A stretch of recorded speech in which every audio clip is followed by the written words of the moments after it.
Hi, my name is Joe Mladek. I'm a regional sales manager for Digi International. We're here at ENTELEC 2024 in Houston, Texas. Here at the OEM booth, we're showcasing a predictive maintenance IoT monitor from our partner NCD. What this product has is a vibration sensor and a current sensor that you can connect to any machinery to monitor vibration, current sensor going through your cabling.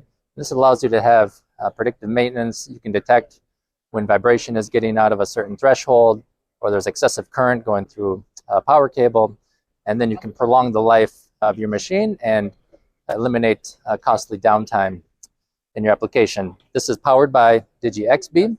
So the radio module inside is a long distance radio, can transmit 15 kilometers or more of distance, including in a mesh network with repeaters. And then NCD also has it operated on batteries. So our XBee DigiMesh protocol, all the routers in the network can be sleeping nodes, and you can prolong the battery life for years in the field.